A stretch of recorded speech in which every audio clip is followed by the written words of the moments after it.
오늘은 신중 100일 기도가 왜 중요한지 제가 이제 가르쳐 드리는데, 이 신중 100일 기도는요, 1년 기도를 통합합니다. 근데 제일 절에서 베푸는 과정이 신중 기도 100일입니다. 이날은 이제 가족이 뭐 5이 됐든 10명이 됐든 저렇게 인동불을 다 켜드리고, 위에 보면 저기 이제 호령이죠. 저거는 이제 365일이 기져 있습니다.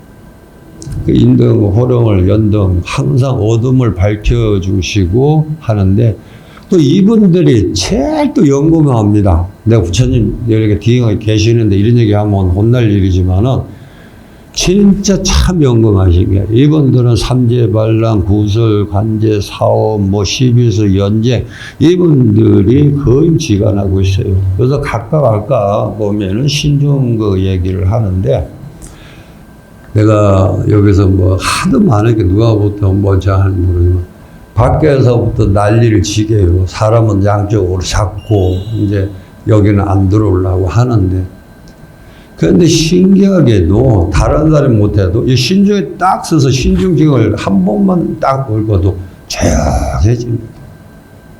그리고 그 사람이 내가 여기 왜 왔나, 왜 저기 했나, 이 정도입니다. 그래서 상문외과, 신외과 모든 것이 있어요. 근데 사람은 순식간에 우리가 치매 오듯이 그렇게 자기 그것을 잃은 적이 있죠. 있다 보니까 있는데, 그런 걸 보면요, 참 신기할 정도로, 네. 그래서 그런 걸 알면은, 내가 우리 집안에, 우리 가족에, 또 인연에, 이웃으로부터 어려움이 있을 때 바로 이런 것을 이제 구제할 수 있는 그러한 신통력이 또 있는데 그걸 구하려고 하지 않고 그저 여기 있는 이 스님만 못 살게 굴어요. 그냥 막 와서 뭐 그래. 근데 한 번도 여기 울면서 기도를 하는 사람 내가 보통 못 봤어, 한 번도. 근데 어떤 사람은 내가 대웅전에 가서 기도하랬더니 극락전에 가서 기도하면서 엉엉 울더라고. 여기 우는 데가 아닌데 이랬더니 그만 딱 그쳐버려요. 기도한 게 어때? 이때까지 무엇을 기술을 했냐니까 글쎄 나도 몰라 이게 눈물이 나오더라. 근데 그건 아니죠. 그래서 신이 최상승이며 이시 성경각이라 시고의 신등사이며 지자경정근이다 했습니다. 또 신이 최성간이고 신자의 무공본이다. 신이 신등법이며 자자정정근이다 했습니다.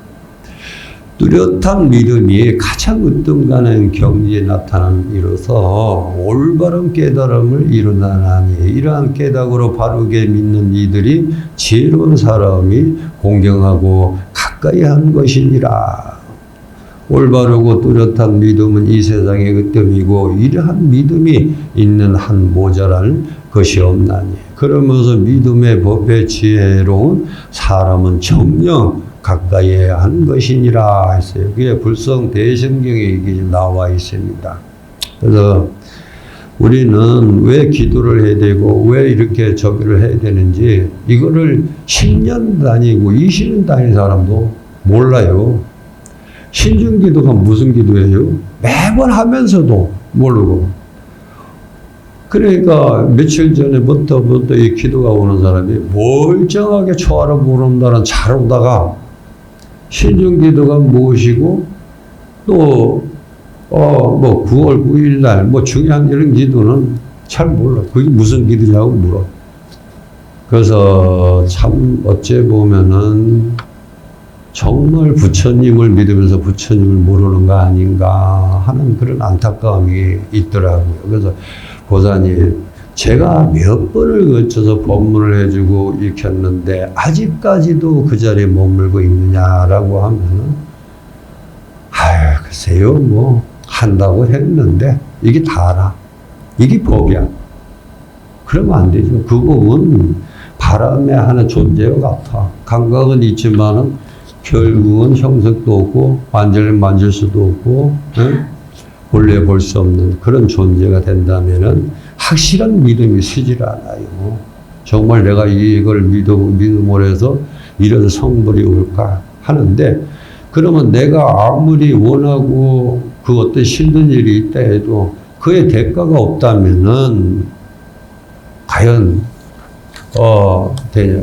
부처님이 여기 와서 무조건 기도만 하고 자기 마음대로 무조건 하고 그런데 부처님을 믿으려면 부처님 법에 들어가야지 좀 참회라는 게 생기고 어떤 의미가 생겨서 기도하는 의미가 생깁니다. 근데 무조건 그냥 이래 하면 들어주고 저래 하면 거기다. 그래 어느 절에 가는 게 어디 부처님이 참 연금하시더라. 아무리 연금을 해도요 그 앞에 가서 부처님 무슨 이렇게 참여하지 않고 내가 원하지 않은데 부처님이 뭐가 답답해서 하겠어요. 그런데 내가 힘들고 어려울 때는 원을 세우라고 항상 얘기를 해요. 정말 힘들고 어려울 때는 내가 어느 선까지는 예를 들어서 내가 건물을 새로 사라. 부처님 저는 원하는 게 있습니다. 저는 이 빌딩 하나 갖는 게 소원입니다. 이것을 가지려면 어찌 해야 되는지 어떻게 해야 되는지를 부처님에게 의무를 삼고 날마다 한 게 아니고 절에 갈 때마다 그 원은 잊어먹지 말고 처음부터 시작해서 끝까지 내가 성공 이룰 때까지는 그 원을 세워야 됩니다. 그래야지 목표가 되고 거기서 믿음의 진리가 생기고 법이 생기고 이런 것이 생기는데 아무 의욕도 없이 그때 그만 우선 이것만 내가 우리 회장도 있지만은 요번에 참 회장님도 환상을 당해서 참 어려운 면이 있어요. 내가 그래서 사업자들에게는 사업자나 무슨 업을 하는 사람은 미공양을 많이 하라. 미공양을 이전의 법에 관여에 따르니까 항상 하라는데 오늘날부터 이게 이제 없어지는 거예요. 그래서 부처님에게 공양을 하고 하는 것이 있습니다. 우리는 음성 공양이라 그래요. 아까 이제 음성 공양을 해서 올리고 공양이 음성 공양, 뭐 미 공양, 향 공양, 촉 공양 여러 가지 공양이 있어요.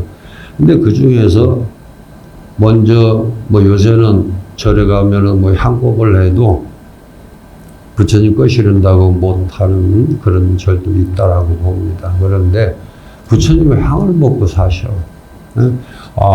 거기 공양 올린 그 사람들의 향이나 기타 법이나 어떠한 것이라든지 하면은 그때서 이제 반론을 드신다라는. 예를 들어서 어떤 보살은 연등보살이라고 했어요. 연등보살이라는 것은 그 옛날 보광 시절에 부처님 시절에 참 가난하고 정말 힘든 글이었어요. 근데 그 나라에 보광 부처님이 놔두신다고 이제 했는데 그 소리를 듣고 그 나라에는 꽃이고 뭐 하여튼 초고 뭐고 나라 전체가 꽃공양이나 공양으로 이루어지는 그런 적이었는데 이 거지가 된 이 노보사님은 참 주머니에 뒤져보니까 엽전 삼양이에요. 세 개, 선양이라는 것이 있는데 그걸 들고 가만히 앉아 생각하니까 자기가 너무 복없이 산다는 것을 이제 깨달은 거야. 나라 임금은 그래도 그 부처님 복 받겠다고 있는 거 없는 거 다 하는데 나라는 사람도 좀 복을 받고 살자. 예? 그러나 기름집에 가서 어떻게 했습니까? 돈 선양을 주고 기름을 달라 하니까 기름집 주인이 이거면은 수양이면은 3일을 사는데 왜 이걸 살라 하느냐 하니까 나라 임금도 복 받고 다 복을 받아달라고 절하는데 나도 이때까지 살면서 복이라는 것이 없으니까 나도 복을 좀 받고 싶소라고 해가지고 참 거기에서 이 참 기름집에 그 주인이 선양보다도 열량을 기름을 줘서 딱 기름을 가지고 심지에 꼽아가지고 딱 부처님 앞에 초 공양하는 데를 가보니까 세상에 입구부터 끝까지 다 촛불이 켜지니까 자기는 초력이 끝이 없는 거야. 그래도 그 초를 킬 데가 없으니까 어디에 맨 구석에 가가지고 이제 초를 하나 놓고 인등을 해놓고 그 꺼져가는 그 기름불에 대놓고 노보살이 뭐라 했냐면은 부처님이 계신다면은 제 원을 꼭 들어주십사. 그래서 소생은 다음에 태어날 때는 정말 이런 사람이 아니고 정말 꺼지지 않는 등불이 되게 해달라고 간절히 기원했대. 그런데 그날 아침에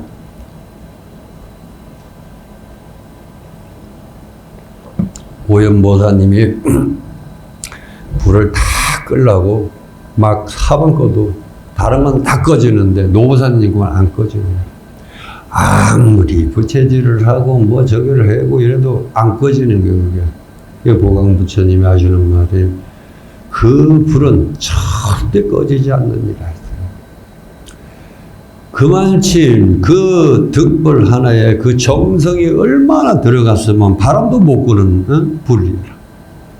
간절히 비가 오고 거해도 그 등불 하나에 자기의 밤새도록 추위에 배고픔에 떨면서 그 등불을 켠 거예요. 그러니까 그거는 절대 꺼지지 않느니라. 그래서 보광 부처님께서 수기를 이랬어요. 다음에 태어나면 연등보살로 태어나가 해가지고 수기를 받아요.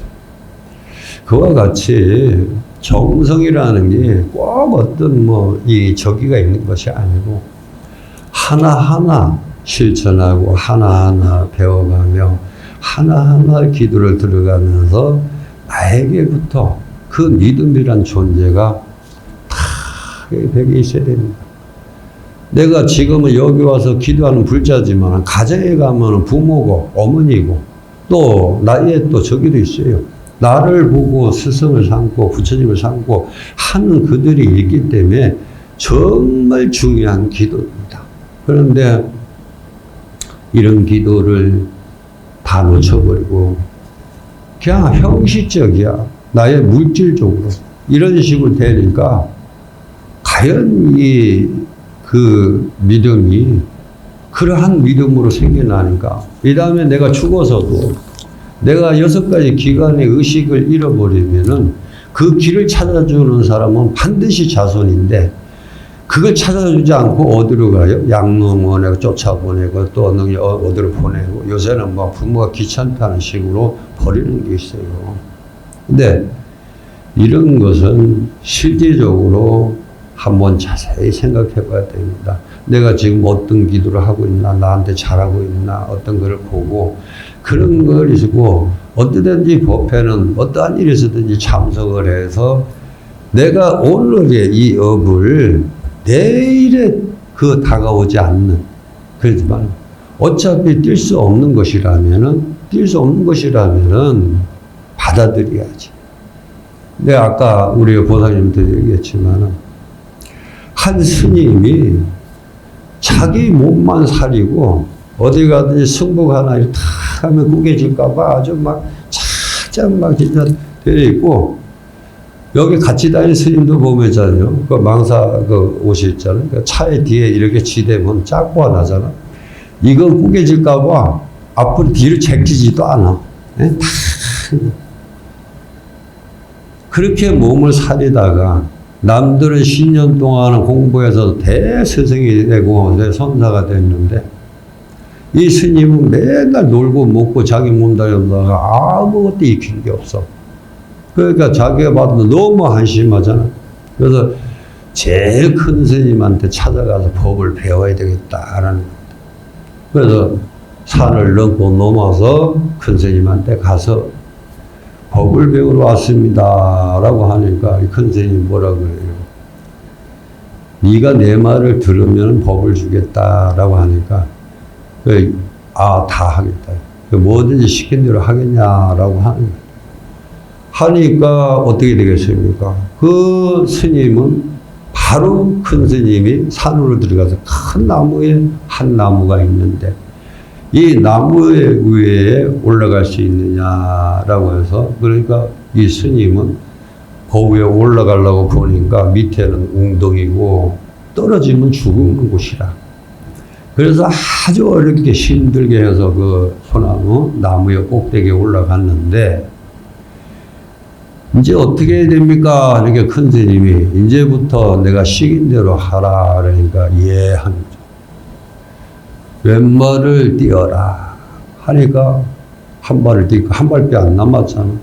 그래서 그것마저 또 오른발 내려라 하거든. 그렇게 그러면 떨어져서 죽습니다라고 하니까 그 소리는 어디 간 데도 없고 이제는 왼손을 또 놓으라 하니까 딱 오른손 하나 남았잖아. 그거 딱 띄면은 바로 이제 낭떠러지게 죽는 거란 말이야. 이 스님이 큰 스님 이거 손을 놓으면 죽습니다. 저놈 이렇게 이놈이 약속을 했으면은 지켜야지. 그래서 그러니까 한 손가락을 내려서 띄어라 그러니까 이 손가락 안 띄니까 손이 4개 남잖아. 또 하나 띄라 그러니까 또 남아. 또 띄라 그러니까 이제 두 손을 딱 남으니까 이게 질 수가 없는 거야. 자기 지탱을 못하지. 그래서 이제 큰 스님이 감을 지르고 이제 뭐라 그러니까 그때서 그 손을 놓는데 요 2개 가지고도요 자기 몸을 유지를 하는 거야. 붙들고 있는 거지. 그게 집착이야. 그래서 손을 놔서 떨어지고 나서 죽는 줄 알았는데 마치 구름 위에 떨어진 것처럼 보고를 하더라고요. 우리가 이와 같이 비유를 해서 본다면은 그 스님은 그 스님을 큰 스님을 믿지 못하고 오직 그의 그 행위가 물질적인데 그걸 믿지 않았던 겁니다. 그래서 우리 중생들은요, 어제 기도죠. 갈까 말까, 믿어야 할까, 안 할까. 늘 이러쿵저러쿵한 그런 망사름이 있어. 그 망사름이 결국은 나에게 기도가 아니고 성불이 아니고 업을 도로 짓는 거예요. 의심병이 많으니까. 그래서 이러한 것은 어디냐? 가정에도 마찬가지예요. 어떤 믿음은 부부간이나 자식간이나 또 형제간이나 누가 다 마찬가지지만은 내가 믿음을 확실히 주지 않는데 누가 나를 믿겠어요? 중생 인연관계도 그런데 부처님 관계는 더 할 거 아니야. 근데 부처님은 사사의 네 가지의 그런 의미가 있습니다. 그래서 사람이 태어나면서 뭐라냐면 추위, 더위, 배고픈, 질력 이거 이기는 사람 아무도 없다. 이걸 내길 수 없는데 부처님 아이고 나 그림자가 되게 갈고쳐요. 이거 그냥 어떻게 한 번에 없애도록 해달라 그러면 그게 없어지냐 이게. 자기가 없어져야지 그림자가 왜 없어지냐 이게야. 그래서 반대로 익혀가는 이러한 믿음들이에요. 그래서 우리는 이러한 믿음들을 믿을까 말까 하지 말고 내 하나 희생해서 정말 내 자식이 잘 되고 내 형제가 잘 되고 내 이웃이 잘 되고 내가 원한다 했다면은 잘 되면은 얼마나 좋습니까? 내 가정이 원만하고 행복하면은 자식이 뭐 해달라면 행복을 달라면 행복을 주고 뭐를 달라면 줄 거 아니야. 능력이 있고 연력이 있으니. 그런데 나는 아무 권력도 없고 너들한테 해줄 것도 없고 이러고 그 다음에 가면은 뭐라 그러면 돼. 애매한 부모님과 조상을 원망하죠. 근데 이런 것은 생각 한번 해보실 그런 의향이 있습니다. 내가 기도를 백일 기도를 입지할 때는 어떤 원을 세워서 어떻게 해서 전진해서 꼭 요번에 백일 기도는 정말 백일 기도는 내가 성물을 보겠다라는 거. 그것을 근데 이걸 백일 기도면 정초에 가면요. 해가 바뀌면 우행도 바뀌어요. 근데 올해는 괜찮았는데 내년에는 만약에 새끼리 부딪힌다면은 쾅 하면은 저기 하는 거예요. 근데 왜 어떻게 보면 스님 뭐 이렇게 좀 얘기를 합니다. 근데 또 물과 불은 금을 이제 뭐 토를 만나면 그날 해에는 또 구설이 많고 간제도 많고 손제도 많고 여러 가지가 이게 따르게 되죠. 그리고 예를 들어서 물과 극이면은 그냥 멀쩡히 지나가는데도 시비를 걸어서 그냥 막 하죠. 이런 것이 오행이 돼요. 그래서 멀쩡한 내 가족이 가만히 보면 띠가 같은 띠면 괜찮지만은 전부 각각이야. 그러면 가들이 문을 열고 나갈 때 어떠한 일이 있든 좋은 일이 있든 나쁜 일이 있든 전혀 생각도 못 합니다. 그런데 내가 그 뒷모습을 보면서 그 어둠을 보면서 내가 등불이 되어주느라 하고 만약에 한다면은 그의 어둠과 온갖 혼탁액을 건져줄 수가 있고 그러면 그 고마움은 그 불성도 그렇고 여러 가지 있습니다. 그런데 그게 돌아오면은 기도한 보람이 있다라는 거예요. 이것이 유일하게 불교의 목적입니다. 근데 아까도 얘기했듯이 선생님 그 신중기도 가야 돼요 안 가야 돼요? 나 어떻게 바빠요 뭐예요? 자기가 없다는 만큼 그보다 더 바쁜 게 없어. 그러니까 오기는 오는 거 봤는데 보면은 뭐가 그렇게 바쁜지 기도만큼 더 바쁜 게 없거든요. 없는데 보면은 일찍하게 항만 보고 가는다는 거야. 이게 마무리를 못 짓는 거야. 맨날 절에 다니면 뭐해 마무리를 못 짓는데 그래놓고 나중에 가서 큰일이 쾅 생기면은 뭐라 그럴까요? 자기 혼자 법을 정하고 자기 혼자 믿고 자기 혼자 결정을 하고 그런 것을 임해서 보니다 보니까 이런 것이 나중에 가면 참 기도를 해봐도 뭐 10년을 다녀도 20년 다녀도 참 허망하다는 둥 뭐하다는 둥 그렇게 원망을 할 겁니다. 그런데 이 다음에 지옥 가서 옥황상인 앞에 가가지고 내 죄를 알렸다 하면은 나한테 얘기하듯이 똑같이 얘기할 수 있냐 얘기야. 그 옥경대라는 게 왜 있어? 과거 같은 걸 환하게 비춰보는. 그러면은 지옥으로 하겠죠. 그래서 이제 이런 것은 거울을, 때 묻은 거울을 깨끗하게 닦듯이 나의 닦으면 나의 모습 그대로 보여지고 청정한 면을 하지요. 더 이상은 더럽히지 않는다. 정말 이런 기도는 무슨 기도를 들어가고 어떤 기도를 들어갔는지는 알아야 될 거 아니야 이거지. 근데 그 기도는 도대체 무슨 기도요? 처음 온 사람들이 이해합니다. 그런데 지금도 보면요, 내가 이런 얘기 하지만, 저하루 보름날에 하던 사 다니는 분들도 지금 몰라. 이 신중기도가 뭔 기도인지도 잘 모르고, 문자 보내면은, 스님 이게 무슨 기도요?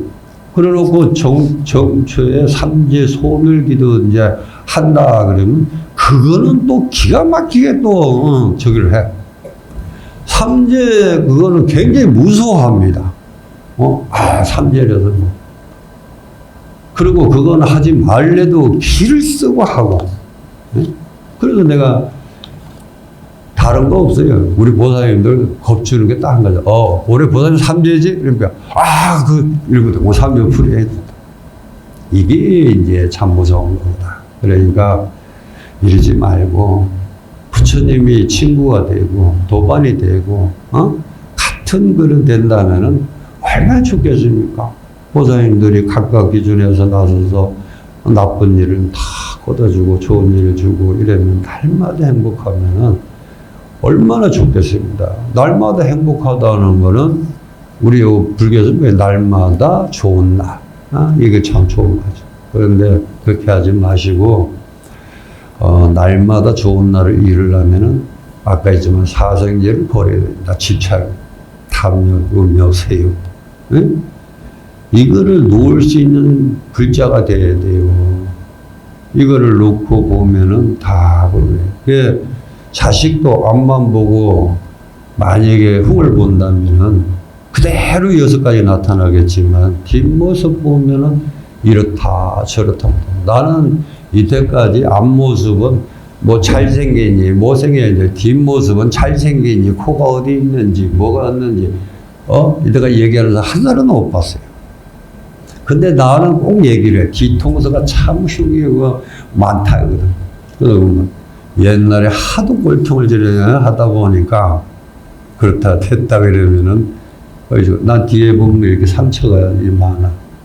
옛날 큰 스님도 많이 놀렸지만은 그렇습니다. 누구든지 다시 이렇게 바라보면은 흉이라는 것도 있지만 서로가 잘 알고 서로가 어떤 의미를 갖는다면은 먼저 그 사람에 대해서 허물을 덮어주고 감싸주고 이해해주고 뭐든지 기준에서 한다면은 진짜로 부처님 같은 그런 친구와 인연 공덕에 만나서 아무리 어려워도요 함께 할 수 있습니다.